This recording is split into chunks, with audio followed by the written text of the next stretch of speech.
صدقات اور خیرات میں بظاہر مال گھٹتا نظر آتا ہے اور حقیقت میں بڑھتا ہے، اس میں برکت ہوتی ہے۔ اور سود میں اس کا الٹا ہے کہ سود میں پیسہ بڑھتا ہوا نظر آتا ہے لیکن حقیقت میں پیسہ گھٹتا ہے، اس کے اندر برکت نہیں ہوتی۔ اگر دنیا میں کسی کو ڈھیل مل گئی تو آخرت میں بہت بڑا نقصان اٹھانا پڑے گا۔ اور اس کی مثال سے سمجھایا ہے کہ جب لوگ قبروں سے اٹھیں گے تو جو سود کھانے والا ہے وہ اٹھے گا، وہ ایسے ہوگا جیسے اس کے اوپر کوئی دیوانگی طاری ہو، جیسے جنات لگ گیا ہو، اس کی عقل ٹھکانے نہ ہو، اس کے ہوش قابو میں نہیں ہوں گے۔ یہ اس طرح چلے گا، یہ اس کی نشانی ہوگی کہ دنیا میں سود کھایا کرتا تھا۔ اس کی کتنی بڑی بے عزتی ہوگی کہ سارے انسانوں کے بیچ میں اس کا چلنا بتا دے گا۔ دیکھیں شرابی کی چال بتا دیتی ہے یا آنکھیں بتا دیتی ہیں، ایسے ہی سود کھانے والے جو چلیں گے مدہوشی کی حالت میں تو ان کی چال بتا دی گی یہ دنیا میں سود کھایا کرتے تھے۔ بہت سخت وعیدیں ہیں۔ نبی پاک صلی اللہ علیہ وسلم نے فرمایا کہ جب میں معراج پہ گیا تو ایک قوم کو دیکھا کہ ان کے پیٹ جو ہے بہت سوج کے بڑے ہو گئے تھے، کوٹھڑی کی طرح نظر آ رہے تھے، اور اندر ان کے انتڑیاں تک نظر آ رہی تھی، اور پیٹ کے اندر اژدہے ناگ بچھو انہیں کاٹ رہے تھے، اور وہ پڑے ہوئے تھے، اٹھنا چاہتے تھے واپس گر جاتے تھے۔ تو میں نے جبریل سے پوچھا یہ کون لوگ ہیں؟ فرمایا آپ کی امت کے یہ وہ لوگ ہیں جو سود کھائیں گے۔ جو سود کھاتے ہیں ان کا حشر یہ ہوگا کہ جہنم کے اندر ان کے پیٹ سوج کے بڑے بڑے ہول کے برابر ہو جائیں گے، اور ان کے پیٹ کے اندر جو ہے انہیں سانپ اور اژدہے کاٹ رہے ہوں گے۔ بہت سنگین جرم ہے سود۔ اور فرمایا ایک روایت کے اندر سود کا 1 روپیہ 1 درہم یا 1 دینار کھانا 36 مرتبہ زنا کرنے سے بڑا گناہ ہے۔ نبی نے فرمایا سود کے 70 طرح کے گناہ ہیں، 70 درجہ گناہ ہے سود کا۔ سب سے ہلکا گناہ یہ ہے کہ اگر کوئی بیٹا اپنی ماں کے ساتھ منہ کالا کرے کتنا گناہ ہوگا، اتنا گناہ تو سود کا سب سے ہلکا ہے، بھاری گناہ کا تو کوئی اندازہ نہیں ہو سکتا۔ تو اس کو مثال سے سمجھایا، کیونکہ اس نے اپنے پاگل پن سے یہاں کاروبار کو، تجارت کو سود کے برابر قرار دیا۔ اور سود میں کیا ہوتا ہے، پیسہ سمٹ کے ملک کے چند لوگوں کے پاس چلا جاتا ہے، غریب لوگ مارے جاتے ہیں۔ اس لیے اسلام نے اس کو حرام قرار دیا، اور بظاہر کوئی وجہ نظر نہیں آئے مسلمان کے لیے اتنی وجہ ہی کافی ہے کہ اللہ نے اس کو حرام کیا۔ جیسے آگے کہا احل اللہ البیع وحرم الربا، کہ اللہ نے بیع کو یعنی تجارت کو، خرید و فروخت کو حلال کر دیا ہے، اور وحرم الربا، اور سود کو حرام قرار دیا۔ اب اللہ کا حکم ہے، اگر بظاہر ایک جیسا ہی نظر آئے، مفتی شفیع صاحب عثمانی نے اپنی تفسیر میں اس کی مثال دی کہ عورت بیوی بھی ہوتی ہے، عورت ماں بھی ہوتی ہے، ایک حلال ہے ایک حرام ہے، دیکھنے میں دونوں عورتیں ہیں، تو نفع تو سود میں بھی نظر آتا ہے اور نفع تجارت میں نظر آتا ہے، لیکن اللہ نے تجارت کو حلال قرار دیا ہے اور سود کو حرام قرار دیا ہے۔ فمن جاءہ موعظۃ من ربہ فانتہی فلہ ما سلف وامرہ الی اللہ ومن عاد فاولئک اصحاب النار ھم فیہا خالدون۔ پس اپنے رب کی نصیحت آنے کے بعد جو اس سے رک گیا، پس جو گزر گیا وہ گزر گیا، اب اس کا معاملہ اللہ کے یہاں ہے۔ لیکن حکم آنے کے بعد اب اگر کوئی جان بوجھ کے سود پہ لوٹتا ہے تو اس کا ٹھکانہ جہنم ہے، اس میں ہمیشہ رہے گا۔ ہمیشہ کیوں رہے گا؟ حالانکہ کسی گناہ کی سزا ہمیشہ جہنم نہیں ہے، سوائے شرک کے۔ شرک اور کفر والے ہمیشہ رہیں گے، لیکن جو ایمان والے وہ دوزخ میں جو جائیں گے وہ سزا کے طور پہ جائیں گے۔ تو سود کے بارے میں کیوں کہا کہ ہمیشہ جہنم میں رہیں گے؟ تو مفسرین فرماتے ہیں اگر کوئی انکار کر دے، سود لینا گناہ ہے، اس سے اگر جہنم میں جائے گا تو سزا کے طور پہ جائے گا، ہمیشہ کے لیے نہیں جائے گا۔ لیکن وہ شخص جو سود کا انکار کر دے تو وہ کفر ہو جاتا ہے، اس کفر کی وجہ سے وہ ہمیشہ جہنم میں رہے گا۔ یعنی کہ میں سود کو نہیں مانتا، یہ قرآن کے حکم کو میں نہیں مانتا، کاروبار جائز ہے، سود بھی جائز ہے، کیا فرق ہے؟ اگر اس طرح کی کوئی بات کر رہا ہے تو یہ کفر ہے، تو اس کفر کی وجہ سے وہ ہمیشہ جہنم میں رہے گا، سود کی وجہ سے نہیں، کفر کی وجہ سے۔ ایسے ہی جو نماز نہیں پڑھتا وہ گنہگار ہے، اگر وہ دوزخ میں گیا تو سزا کے طور پہ جائے گا، لیکن وہاں سے ایک دن نکل جائے گا۔ لیکن اگر کوئی بندہ نماز کا انکار کر دے کہ نماز تو اسلام میں ہے ہی نہیں، انکار کرنے والا کافر ہو جاتا ہے، نہ پڑھنے والا گنہگار ہوتا ہے، اس لیے کہا ہے کہ وہ اس میں ہمیشہ رہے گا۔ یمحق اللہ الربا ویربی الصدقات، اللہ تعالیٰ سود کو مٹا دے گا اور صدقات کو بڑھا دے گا۔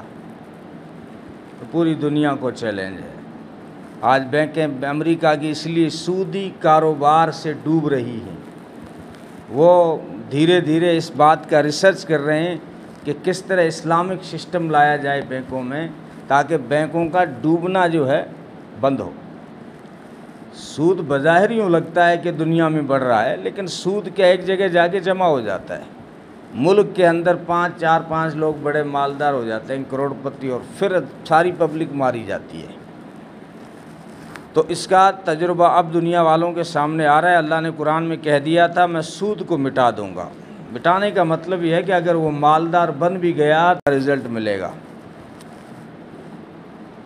بہت سارے سودی کاروبار کرنے والوں نے چوراہوں پہ کھڑے ہو کے کہا کہ ہمارے پاس اتنا مال ہے کہ ہماری نسلیں 7 نسلیں بیٹھ کے کھائیں گی، لیکن اسی چوراہے پہ ان کے پوتوں نے بھیک مانگی کہ گھر میں آٹا نہیں ہے۔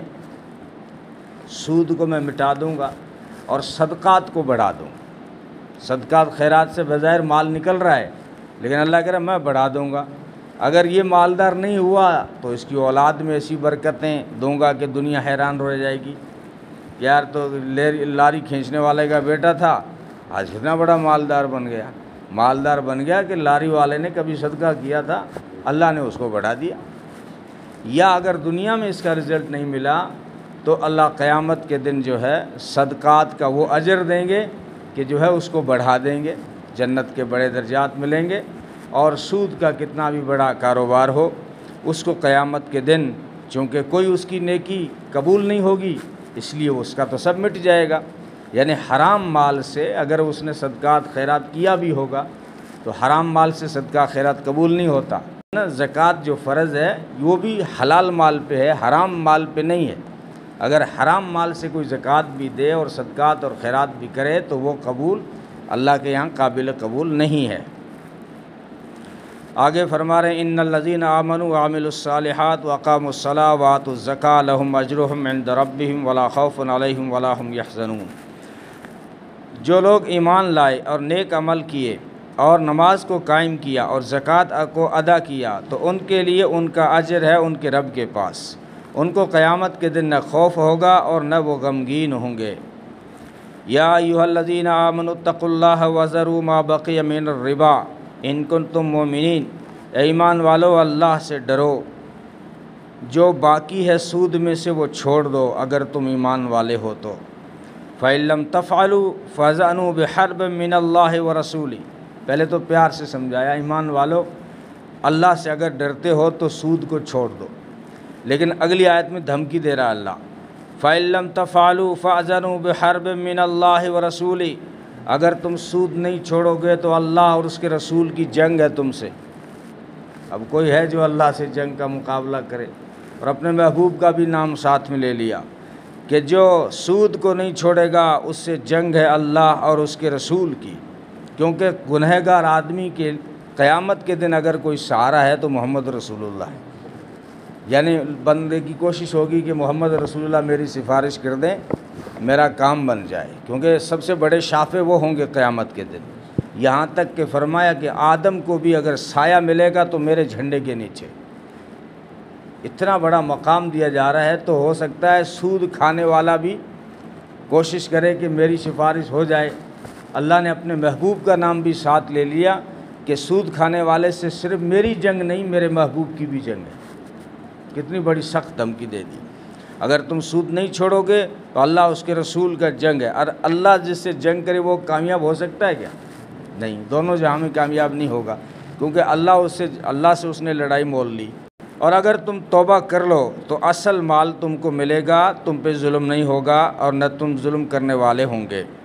یعنی جس وقت سود کو حرام کیا جا رہا تھا تو اس وقت کسی کا لین دین باقی تھا، کسی کو پیسے دیے ہوئے تھے سود پر، تو اب جب حکم آیا تو اللہ فرما رہے ہیں اگر تم توبہ کر لو سود سے تو تمہاری جو اصل رقم ہے وہ تمہیں مل جائے گی، لیکن سود تو اب حرام ہو گیا ہے۔ سب سے پہلے نبی نے فرمایا جب سود حرام ہوا کہ میں اپنے چچا حضرت عباس کا جو ہے سود، عباس بن عبد المطلب کا سودی کاروبار بند کرتا ہوں۔ اپنے گھر سے شروعات کرے بندہ، یہی ترتیب ہوتی ہے نا۔ اپنے چچا کا سود سب سے پہلے ختم کیا۔ تو آج رسم و رواج ختم کیوں نہیں ہو رہی ہے؟ رسم و رواج یہی ہے کہ ہم چرچا تو کر لیتے ہیں، لیکن جب باری اپنے گھر کی آتی ہے تو رسم کو ختم نہیں کرتے۔ ابھی میٹنگ کرا لو، کل جمع ہو جائیں گے ہزاروں آدمی کے، ڈی جے بند کرنا ہے، تیار ہو گئے تیار، یہ رسم بند کرنی ہے، وہ رسم بند کرنی ہے، سب چھوچک بند کرنا ہے، ہاتھ بند کرنا ہے، سب ہاتھ کھڑا کر لیں گے، لیکن جب گھر میں شادی آ جائے گی تو اپنے گھر سے نہیں بچ پائیں گے۔ اس لیے رسم و رواج ختم نہیں ہو رہے۔ کسی بھی برائی کو ختم کرنے کا طریقہ یہ ہے سب سے پہلے اپنی ذات سے اس برائی کو نکال دیا جائے، پھر اپنے گھر سے اس کی برائی کو نکال دیا جائے۔ خیر، تیسری بات لا رہے ہیں وَإِنْ كَانَ ذُو عُسْرَةٍ فَنَظِرَةٌ إِلَىٰ مَيْسَرَةٍ وَإِنْ تَصَدَّقُوا خَيْرٌ لَكُمْ إِن كُنتُمْ تَعْلَمُونَ۔ سود جو ہوتا ہے یہ ادھار پہ ہوتا ہے، حالانکہ سود کی کئی قسمیں بھی ہیں۔ یعنی سود کہتے ہیں ایک طرح کی چیز کو بڑھا کے لینا، جیسے میں نے آپ کو 10 روپے دیے، اب آپ مجھے 10 ہی دیں گے، میں نے آپ کو 10 دیے اور میں آپ سے 12 لے رہا ہوں تو یہ سود ہے، کیونکہ چیز ایک جیسی تھی نا، اس میں بڑھوتری نہیں چلتی۔ کاروبار میں کیا ہوتا ہے کہ میں نے آپ کو جو ہے 20 روپے دیے، آپ نے میرے کو جو ہے 50 جو ہے لوٹے دے دیے، لیکن جو 50 لوٹے دیے وہ 20 روپے کا بدلہ ہے، چاہے وہ گنتی میں زیادہ ہے، لیکن پیسے کا معاملہ آئے گا تو برابر ہے۔ سونا اور چاندی کا آئے گا تو معاملہ برابر چلے گا۔ میں نے آپ کو 10 بھری سونا دیا، واپسی میں 10 بھری ہی لوں گا، اگر تھوڑا زیادہ لے لیا تو سود ہو جائے گا۔ چاندی میں بھی یہی ہے، گیہوں میں بھی یہی ہے۔ گیہوں آپ مجھ سے خرید رہے ہیں، ہو سکتا ہے میں 56 روپے کلو دوں، آپ کو لینا ہو تو لو، نہیں تو کوئی بات نہیں۔ لیکن اگر ہم سودا کر رہے ہیں کہ یار 10 کلو گیہوں تھالی من دے دے، میں مالی تھن دے دوں، اب تو برابر کرنا پڑے گا۔ اگر 11 کلو لوگے تو سود ہو جائے گا۔